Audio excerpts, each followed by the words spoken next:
Bismillahirrahmanirrahim. Assalamualaikum warahmatullahi wabarakatuh. Jumpa kembali sahabat PPG.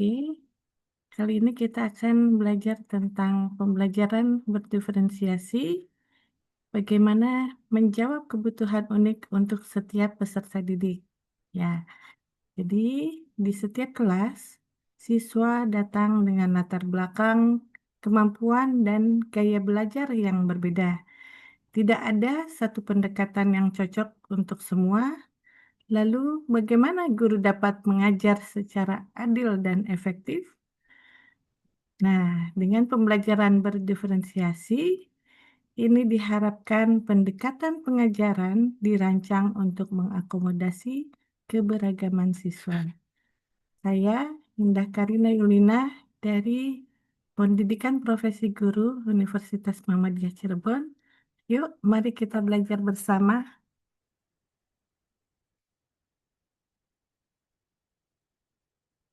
Nah, sebelum kita mempelajari tentang pembelajaran berdiferensiasi, sekarang silahkan teman-teman berbagi pengalaman dulu terkait dengan pembelajaran di sekolah.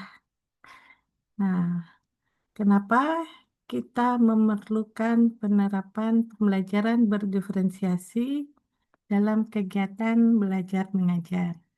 Nah, teman-teman, silahkan bisa menggunakan Padlet yang ada di dalam link ini dan kita bisa berbagi bagaimana pengalaman teman-teman selama bersekolah.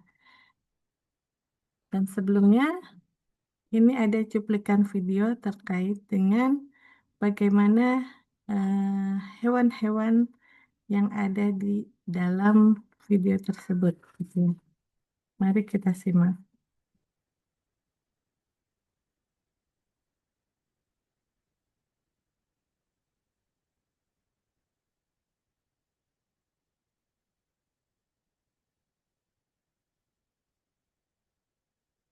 Ibu dan Bapak calon guru penggerak, hutan adalah salah satu tempat hidup beraneka ragam hewan dan makhluk hidup lainnya. Hutan merupakan rumah bagi mereka.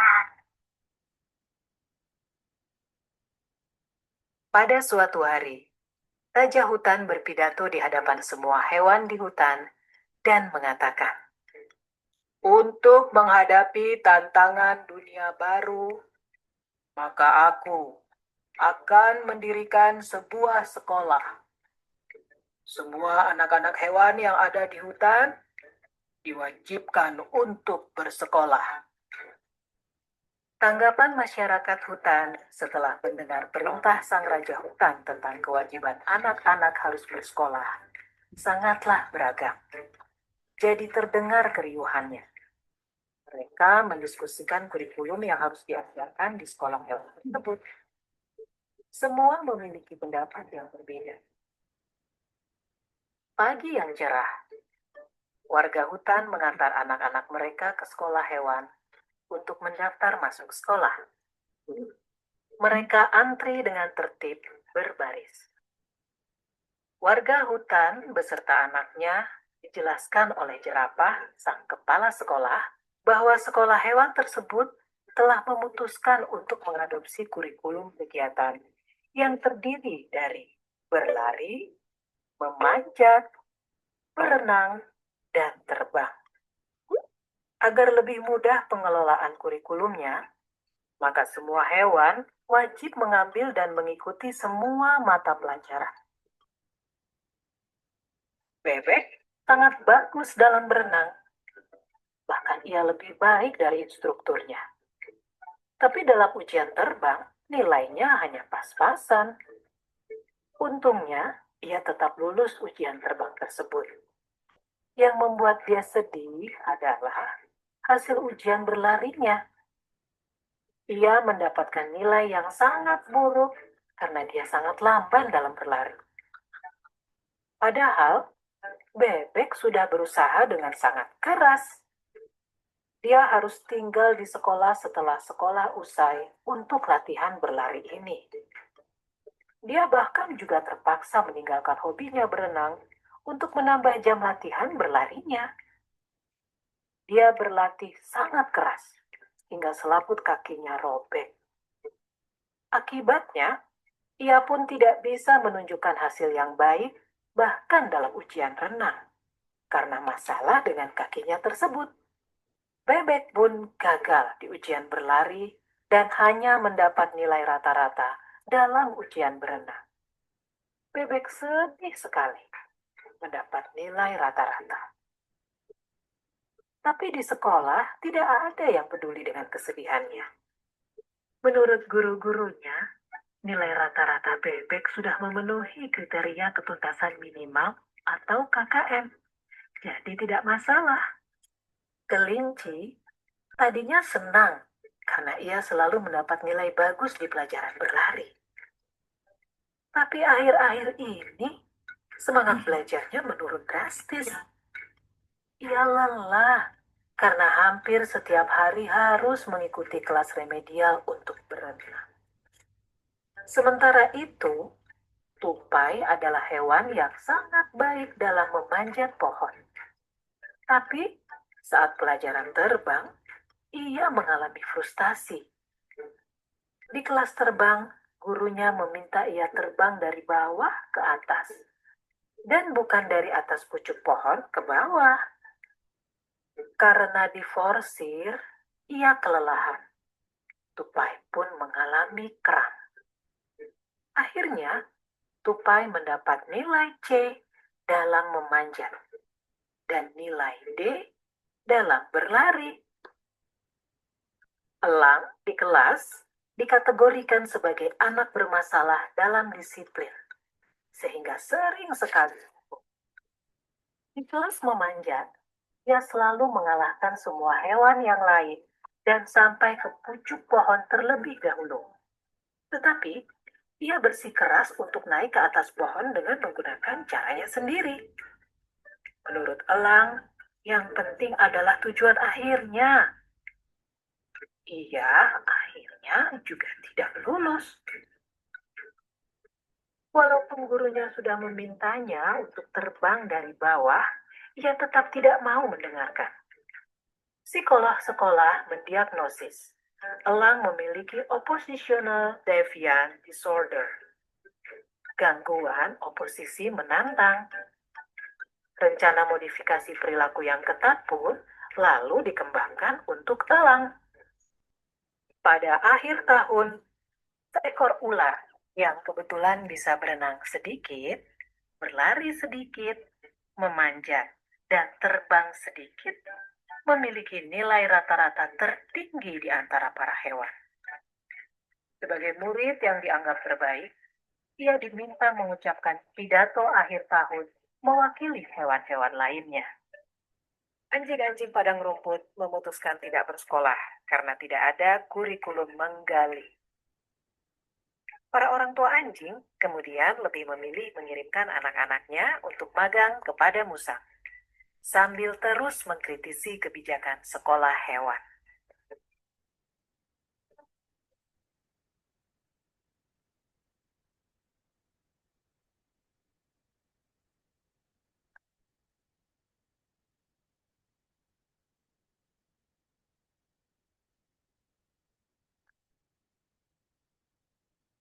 Nah, sahabat PPG, setelah menonton video tersebut, sekarang bagaimana pendapat teman-teman semua terkait dengan kurikulum yang ada di hewan tersebut? Dengan berbagai keragaman hewan, apakah sekolah sudah mengakomodasi terkait dengan keberagaman? Nah, silakan. Apakah teman-teman selama bersekolah pernah merasakan pengalaman tentang keberagaman siswa ini, gitu ya? Dan bagaimana guru sudah menerapkan untuk eh, pemilahan atau mengakomodasi terkait dengan keberagaman ini. Ingatlah teman Anda satu persatu bagaimana karakteristik masing-masing teman Anda. Nah, Silahkan nanti bisa dijawab di dalam Padlet yang sudah disediakan. Oke, sekarang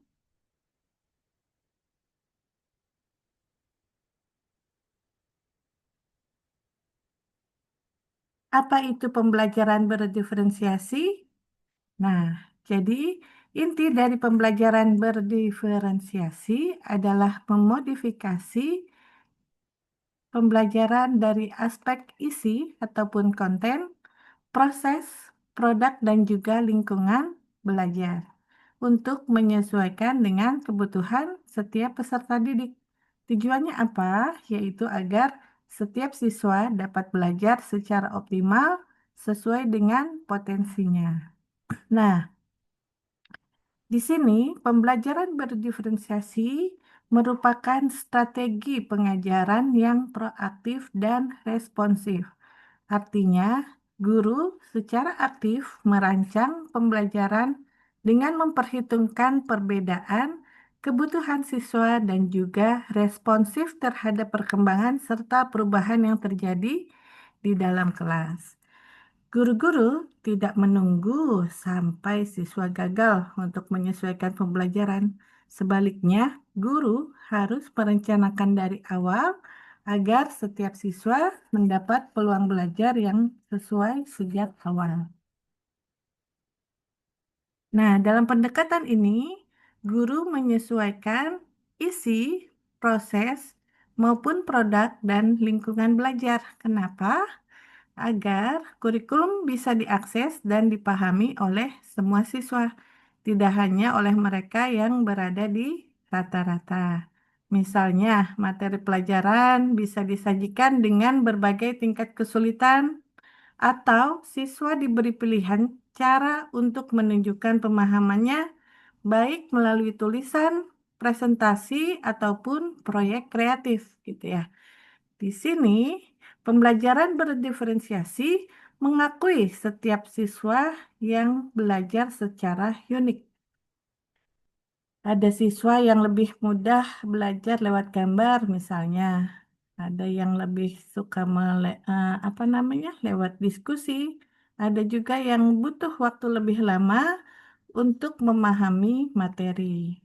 Nah, di sini guru yang menerapkan pembelajaran berdiferensiasi menghargai keberagaman ini dan menciptakan strategi yang fleksibel.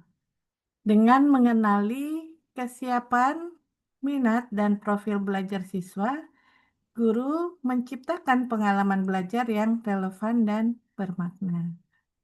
Kemudian, ketika siswa merasa bahwa pembelajaran disesuaikan dengan kebutuhan mereka, keterlibatan mereka akan meningkat secara signifikan. Siswa akan lebih fokus, lebih tertarik, merasa dihargai, dan bukan hanya berdampak pada suasana kelas yang lebih positif gitu ya, tetapi juga akan meningkatkan hasil belajar secara menyeluruh. Nah, pembelajaran berdiferensiasi bukan berarti membuat pelajaran lebih mudah, tapi sebetulnya membuatnya akan lebih bermakna karena setiap anak berhak belajar dengan cara terbaiknya. Dan setiap guru memiliki kekuatan untuk membuat itu terjadi. Nah, di sini ada 3 fokus utama pilar diferensiasi, yaitu yang dijelaskan oleh Tomlinson, ya, yang perlu diperhatikan guru dalam menerapkan pembelajaran berdiferensiasi. Yang pertama adalah kesiapan, yaitu bagaimana sejauh mana seorang siswa telah menguasai pengetahuan dan keterampilan saat ini. Jadi, contohnya adalah misalnya teman-teman mengajar matematika. Nah, guru matematika mungkin memberikan soal dengan tingkat kesulitan yang berbeda pada siswa yang sudah menguasai operasi dasar. atau bagaimana memberikan bimbingan kepada siswa yang masih membutuhkan penguatan konsep. Yang kedua adalah dari aspek minat siswa, di mana minat sendiri merujuk pada ketertarikan pribadi siswa terhadap topik atau bidang tertentu. Guru bisa menawarkan pilihan topik proyek yang berbeda, misalnya dalam mata pelajaran IPA. Nah, di sini siswa bisa memilih misalnya untuk meneliti tanaman, hewan, atau energi terbarukan. Jadi, apa yang dipelajari siswa adalah berdasarkan dari minat yang siswa tersebut. Nah, yang terakhir adalah profil belajar siswa, di mana mencakup gaya belajar yang biasa dilakukan oleh siswa, misalnya siswa visual atau auditori atau kinestetik atau campuran dari keduanya, gitu ya. Kemudian juga bisa berdasarkan kecerdasan majemuk atau latar belakang budaya dan referensi belajar siswa. Nah, di sini mungkin guru bisa menyajikan materi melalui video, diskusi kelompok, atau simulasi agar sesuai dengan cara belajar siswa. Nah, di sini eh, ada cuplikan dari apa saja aspek-aspek pembelajaran berdiferensiasi. Mari kita simak video berikut. Halo semuanya, kemarin kita membahas tentang pembelajaran berdiferensiasi. Di video kali ini kita akan membahas tentang aspek pembelajaran berdiferensiasi, yaitu ada konten, proses, produk, dan lingkungan belajar. Diferensiasi konten berarti menyesuaikan apa yang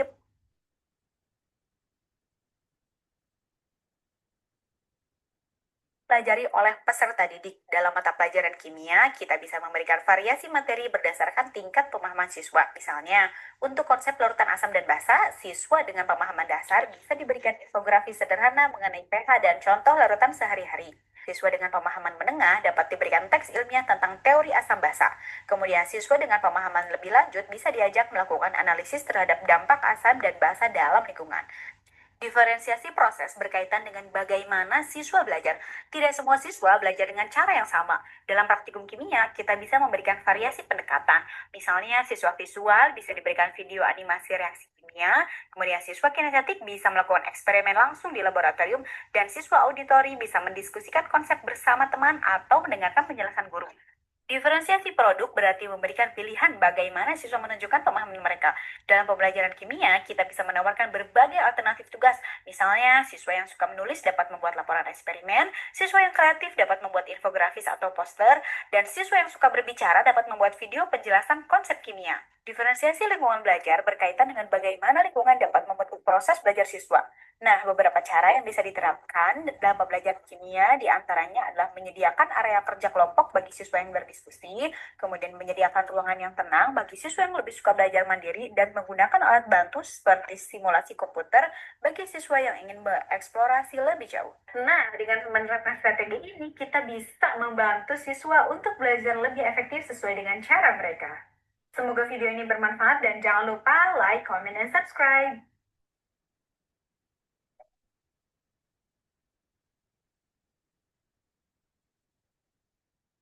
Ya, jadi memang ada 4 faktor yang bisa kita lakukan, upayakan sebagai guru terkait mengatasi keberagaman siswa tersebut, gitu ya. Yang pertama ada diferensiasi konten atau isi, yaitu apa yang diajarkan bisa disesuaikan dalam bentuk materi tambahan, bacaan dengan level kesulitan yang berbeda, atau misalnya dengan menggunakan video pembelajaran.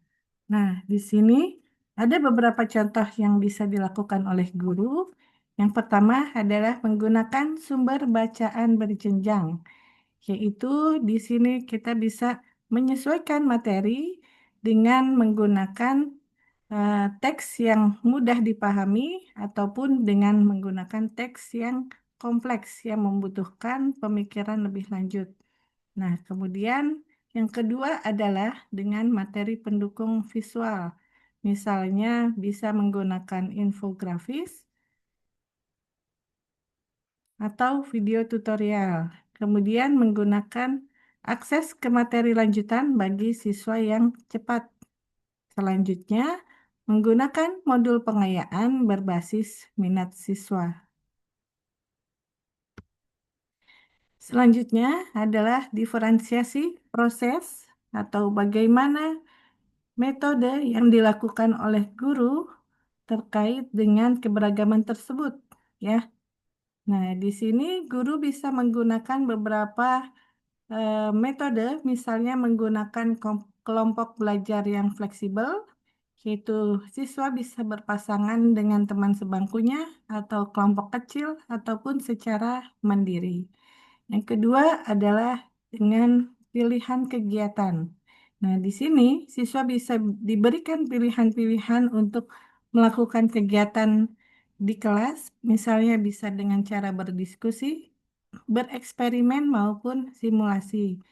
Yang ketiga adalah dengan durasi waktu yang berbeda untuk pengerjaan tugas.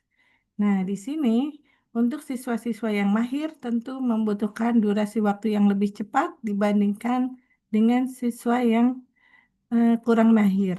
Dan yang berikutnya adalah dengan bantuan scaffolding atau dukungan bertahap sesuai kebutuhan, yaitu siswa-siswa yang mahir bisa membantu siswa yang kurang mahir. Nah, teman-teman, selanjutnya adalah terkait dengan diferensiasi produk, yaitu penyesuaian bagaimana siswa menunjukkan pemahamannya. Di sini, hasil yang diharapkan dari siswa, misalnya siswa bisa membuat poster, kemudian menulis esai, membuat video, atau presentasi sesuai dengan gaya dan kekuatan mereka. Di sini siswa bisa melakukan berbagai pilihan produk yang akan dihasilkan. Misalnya dengan adanya proyek, ya, itu bisa menggunakan presentasi, poster ataupun laporan tertulis. Kemudian bentuk ujian misalnya atau cara penilaian bisa menggunakan ujian lisan atau tertulis atau juga misalnya menggunakan portofolio maupun kuis. Dan yang terakhir adalah karya seni dan pertunjukan, misalnya dengan menunjukkannya melalui pentas-pentas dengan karya seni ataupun lagu dan sebagainya. Selanjutnya, yang terakhir adalah diferensiasi lingkungan belajar atau penyesuaian suasana fisik dan emosional kelas. Di sini, kondisi fisik dan emosional akan mempengaruhi proses pembelajaran di kelas, sehingga guru bisa juga menciptakan bagaimana sudut yang nyaman untuk siswa, gitu ya, ruang kerja mandiri ataupun berbagai tampilan visual yang bisa ditempelkan pada dinding-dinding kelas, gitu ya. Kemudian ada juga aturan kelas yang kolaboratif dan juga saling menghargai. Nah, untuk manfaat pembelajaran berdiferensiasi sendiri, di sini sangat banyak sekali ya, dan mungkin akan lebih efektif dalam meningkatkan motivasi siswa, kemudian mengurangi kesenjangan dan juga mengoptimalkan hasil. Di mana di sini dengan adanya pembelajaran berdiferensiasi, tentu keterlibatan siswa menjadi lebih tinggi. Siswa akan lebih cenderung merasa dihargai dan juga akan semakin aktif dalam pelaksanaan pembelajaran. Karena dianggapnya guru adalah sosok yang mampu memahami mereka, gitu ya. Nah, yang kedua adanya kemandirian dari siswa, sehingga di sini mengembangkan otonomi siswa dalam belajar. Di sini siswa tentu akan merasa nyaman dan juga menjadikan siswa lebih mandiri. Nah, selanjutnya adalah mengurangi kesenjangan di mana setiap siswa mendapatkan dukungan yang tepat. Siswa yang kurang mahir tidak merasa dikucilkan, tetapi justru dibantu dengan secara intensif. Bahkan mungkin dengan bantuan scaffolding, siswa yang kurang mahir menjadi lebih eh, semangat belajar lagi karena bantuan teman sebayanya. Kemudian dengan eh, pembelajaran berdiferensiasi, hasil belajar pun akan menjadi lebih optimal, sehingga di sini setiap potensi individu akan lebih tercapai. Nilai KKM mungkin akan lebih mudah tercapai. Nah, tentu saja untuk penerapan pembelajaran berdiferensiasi tidak selalu mudah, ya. Dibutuhkan waktu, perencanaan, dan pemahaman mendalam tentang siswa. Nah, di sini ada tantangan dan bagaimana solusi dari pelaksanaan pembelajaran berdiferensiasi. Yang pertama, tantangannya adalah tentu dalam pembelajaran ini membutuhkan persiapan yang lebih matang, ya. Karena kita mempunyai berbagai siswa yang beragam. Nah, di sini persiapan yang lebih bisa dilakukan upaya solusi, yaitu memulai aspek pembelajaran berdiferensiasi dari hal yang kecil. Artinya bisa digunakan salah satu aspek dulu. Misalnya teman-teman bisa memilih mau menggunakan aspek konten, aspek proses, produk, ataupun lingkungan belajar. Nah, perlahan-lahan bisa digunakan. Nah, kemudian tantangan berikutnya adalah penilaian yang lebih kompleks.